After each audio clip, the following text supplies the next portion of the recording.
do we know how old he is real quick?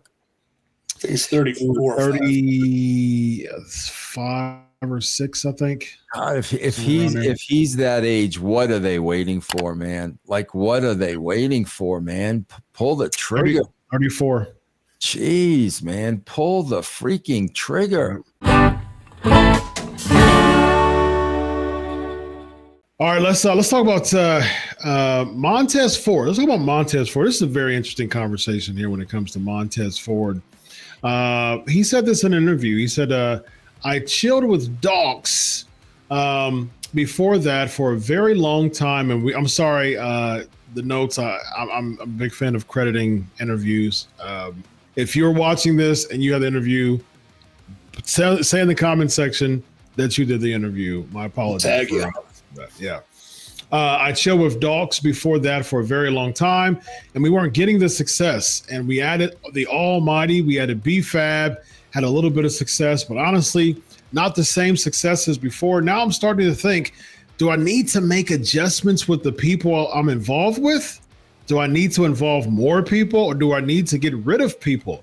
I'm looking at my biological time clock. There's some things I want to do, but I also don't want to be past a certain age or athletic prime where I'm not able to do things no more. So here's the thing. Vince, you've got your finger on the pulse when it comes to pro wrestling. You've seen the start stops with the Street Profits. We've talked about them. We brought their name up a lot. We brought how Montez Ford is an absolute star by himself, and he has main event star power written all over him. Based on listening to that, do you think that was a frustration, or just was it kayfabe? Was it seed sown of potential breakup? Do you think that it was as frustrating? He's frustrated with the company as socials is propping it up to be. You think you know all the wrestling stories? There's more you haven't heard yet. Join us on Backstage Pass. I think he's very frustrated. I think he's lost for answers. On top of that, he's got to be very careful because he's got a very successful wife there. So he doesn't want to impinge her career in any way, shape, or form. But this guy is just this, Chris, how many times have you said another name on the roster? This guy ain't another name on the roster. Yeah. This guy is special. There is no question about it. And Chris, I can remember during the years, there were numerous spots where he was right there. Yeah. And if nothing he did, bro, if they would have written it a certain way, but it seems they just keep writing him this way, and he can change partners. He could do this, that, or the other thing. I don't think it's anything that he's doing other than not speaking up. But I can understand that with his wife. I mean, I totally get that. But you talk about a wasted talent, bro. I mean, come on. Montez is incredible. I remember walking into NXT and seeing him for the first time with barely any experience. I was like, this dude's going to be a star. And then I remember him coming and talking to me, and like he just got into wrestling because he was in the military and things like that. And he was like, man, I watched you in TNA. I loved your stuff. And I'm like, well, you're definitely going to be a star because you get it, buddy. But, yeah, it's unfortunate sometimes when you're in a successful tag team and you've been around for so long, how do you reinvent yourself without a drastic change or taking time off? Sometimes an injury, even a firing at times, or just like getting away from a while to like kind of like refresh, rebrand, evolve a little bit. But again, all these times where he's on the cusp and the trigger wasn't pulled, a lot of those times he was probably on the cusp were because he's self-motivated and they were self-made in the spot. Like he was able to shine in these spots as opposed to he was being given these spots to shine in. Vince, you know what I mean when I say that? I absolutely do. But, EC3, you just said something I did not know about Chris, which may explain a lot. EC3 said he was in the military. Yep. Yeah. That's a guy that is programmed to follow orders. Yes, sir. No, sir. Not be a problem, not fall out of line. And I guarantee you that is that dude's attitude. But it's as simple as, Chris, what we're discussing right here. You know, his wife is a superstar in the company. He looks like a superstar. He has everything, but they've not pushed him in that way. That could be the storyline. I mean, and bro, you could either make him the heel or her the heel.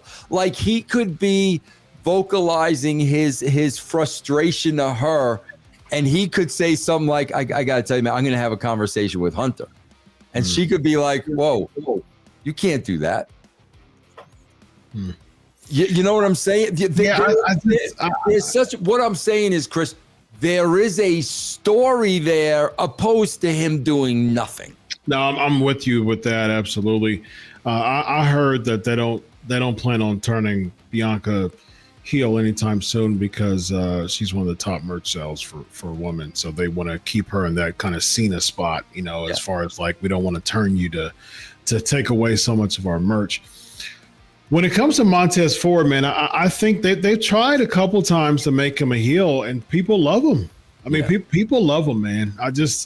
I think, you know, a story could be as far as like wrestlers or holding them down or you know, that you could have any of that. But I personally think, you know, and I agree with you, EC3, as far as like there's that take them away from television, kind of give them a breath of fresh air. But I just think, man, that Montez Ford really, I think it was an easy transition for me.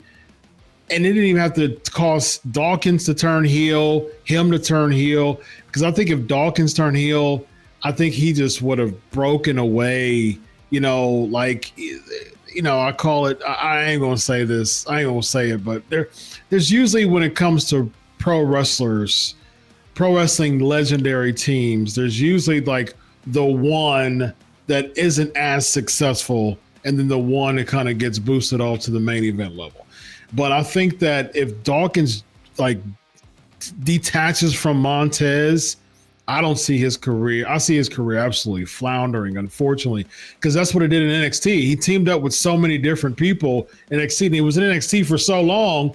They finally found pay dirt. I mean, you worked with him in NXT. He was in NXT for so long, man. He teamed up with I think Sean Spears for a second. Teamed up with what's old guy's name? Who was the protege? Who married Tenille Dashwood? Was protege to Baron Corbin. Oh my God! I forget. What's his name? Do you remember? But like, even before the NXT and the TV thing, he was always just in a tag team, and the chemistry. The chemistry with Montez was right, and then, you know, what's his name? I can't remember either. It's killing me. You remember it? I have no idea who you're talking about. He was a protege to Baron Corbin for a second. He wore suspenders. He was in the Raw Underground. You know what we're saying. He was in the Raw Underground. He married Emma recently. Madcap Moss, Riddick Moss. Oh yeah, Moss. Fun fact: we're both Dawkins, Madcap. Madcap's the what do you call it? The president of our fantasy league. Oh, we call him, well, I don't want to say what we call him, but he's the leader. I guess the commissioner in some terms. You know, it's so simple with Montez Ford, bro, because he's so good. You know how, like, on Raw, Chris, we saw that 4-way? Yeah. Bro, you could put that guy in a 4-way. He can go over in the 4-way. See, now, if a guy like that upsets a Gunther, I believe it. That's not far. And then, bro, it's almost like now he's got a brand new start. Now you could forget everything. But that's what I'm talking about, bro. It's that simple, because this is a guy that's believable. That's exactly where I was going to go with the whole tag team thing. I don't think it needed it to be a certain turn or heel turn. I think the easy transition would have been a 4-way match. Montez Ford, they could have had multiple 4-ways, one 4-way and another 4-way. Montez could have been in one. Dawkins could have been another one. Dawkins loses his 4-way. Montez wins his 4-way. And then the two winners of the 4-ways goes against each other for, the main event for #1 contendership for the U.S. title last year before Logan Paul. I I would have been really intrigued in a Montez Ford. I said this before. I said this throughout the year. I would have been intrigued with the Montez Ford versus Logan Paul SummerSlam match for the U.S. Championship. I think that could have really propelled Montez Ford's career as a U.S. champion, man. I would have. You put Montez Ford in there with freaking LA Knight right now, and you're gonna have a great program. Sure. You know what I mean? Yeah. Yep, I'm with it. And LA Knight knows how to be a heel. He knows how to cut a promo. I think that, you can have them kind of somehow be in cahoots, and then boom, LA Knight cuts the heel turn, and that will really even further, bump his stock up, man. I think there's so many opportunities, like we said, that were missed, for a while with him, that I can understand why he would be frustrated. 100%. Yeah. I do think that interview, though, it's a slight frustration, but I think it's trying to manifest his ideas into existence. Yeah, I'm with you there. So. Yeah. Very nice. And they should, because bro's got chops. And it's all like, too, you get the new regime and people are coming and going, and sometimes the old regime would view him. Great mid-card guy, super good tag team. Oh, if we need to push a babyface real fast, we can use him. But then, he doesn't need to be in the main conversation. What would benefit him is a fresh set of eyes, too, I think. Somebody that doesn't have that's not in the bubble, who has some, why, look at this guy. Why is this guy not a top guy? Yeah. Explain that to a room of, creative underlings with their papers, Mm-hmm. Do you think if Vince, if you were backstage and you were trying to pitch to Netflix, I got this, or USA? Have you heard that Netflix story? I have, yes. EC3, Netflix is telling the WWE, we want CM Punk, Roman Reigns, and Cody Rhodes on Netflix. Yep. Well, they paid $5 billion. They should get what they want. That's what I said, but it's okay, who does that leave for SmackDown? Montez Ford. That's you know what? Great. Yeah. Seriously, great. I'm with it. Yeah, push them, man. Push them. Talking to someone like a Vince Russo in this particular conversation makes sense, because back in 1998, 1999. Booker T was that, or 2000, Booker T was that guy. He was that guy who was the tag team star, who he branched out a little bit and did some TV title work. He ended up, started to sow and started to get some grounding in the singles realm. Wasn't broken away from Harlem Heat too long, but he was a tag team star. You saw and you push all the chips, for him, you end up getting a big old payoff from that, because it worked very well. But it was betting on somebody different. Yeah. It was, even if it was a tag team star, it was betting on Booker T. It worked. Let's bet on Montez Ford now. 25 years later, we see the same type of particular scenario that could go for Montez Ford as well. Chris, do we know how old he is, real quick?